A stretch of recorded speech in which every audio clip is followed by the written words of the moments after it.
அனைவருக்கும் வணக்கம்.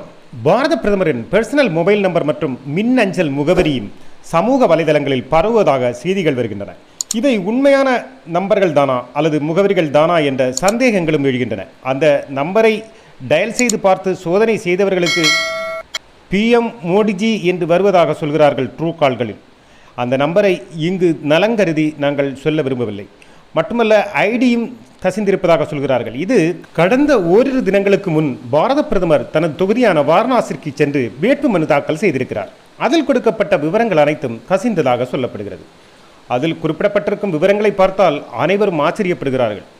அதானது 15 ஆண்டுகால குஜராத் முதல்வராக இருந்தவர், 10 ஆண்டு காலம் உலகத்தின் பெரிய ஜனநாயக நாட்டின் பாரத பிரதமராக இருந்தவர். வீடும் இல்லை, வாகனமும் இல்லை, சொத்து வகைகள் எதுவும் இல்லை. இதை எக்கனாமிக் டைம்ஸ் என்ற பத்திரிகை இதை வெளிப்படுத்தி இருக்கிறது. இதை பற்றிய விசாரணையும் நடந்து வருவதாக சொல்லுகிறார்கள். அதானது எப்படி வெளியானது, எப்படி இது கசிந்தது, கசிந்திருப்பது உண்மையான தகவல்கள் தானா என்ற வகையிலும் விசாரணை நடப்பதாக சொல்லப்படுகிறது. வேட்புமனு தாக்கல் செய்த அன்று சொத்து விவரங்கள் அளித்த விண்ணப்ப படிவத்தில் குறிப்பிடப்பட்டிருந்த தகவல்கள் தான் கசிந்தன என்கிறார்கள். 3.02 கோடி, அதானது 3 கோடியே 2 லட்சம் ரூபாயின் அசையும் சொத்துக்கள் மட்டும்தான் பிரதமருக்கு உண்டு என்று அதில் குறிப்பிடப்பட்டிருக்கிறது. அசையா சொத்துக்கள் என்று எதுவுமே இல்லை என்று சொல்லப்படுகிறது. தோட்டம் இல்லை, துறவும் இல்லை, வீடும் இல்லை, வாசலும் இல்லை, எந்த நிலச்சொத்தும் இல்லை, கட்டிடங்கள் இல்லை, சின்ன வீடு பெரிய வீடு என்று எதுவுமே இல்லை, தீவுகளும் இல்லை, திடலும் இல்லை. அதனால் அவருக்கு வாகனமும் இல்லை. பிறகு எப்படி 3 கோடியே 2 லட்சம் ரூபாய் சொத்து எப்படி வந்தது என்றால், 52,920 ரூபாய் அவருடைய கையில் வைத்திருக்கிறார். தனது செலவுகளுக்காக ரெடி கேஷாக வைத்திருக்கிறார்.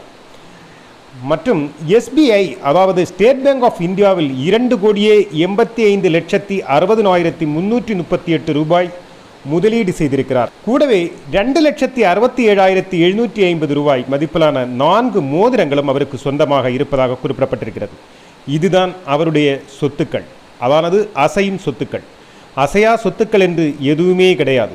இந்த விவரங்கள் எப்படி கசிந்தது அல்லது போலியாக பரப்பப்படுகிறதா, உண்மையில் சரியான தகவல் பற்றி இப்போது விசாரணை நடந்து வருவதாகவும் ஓரிரு தினங்களில் அவை வெளிச்சத்திற்கு வரும் என்றும் சொல்லப்படுகிறது.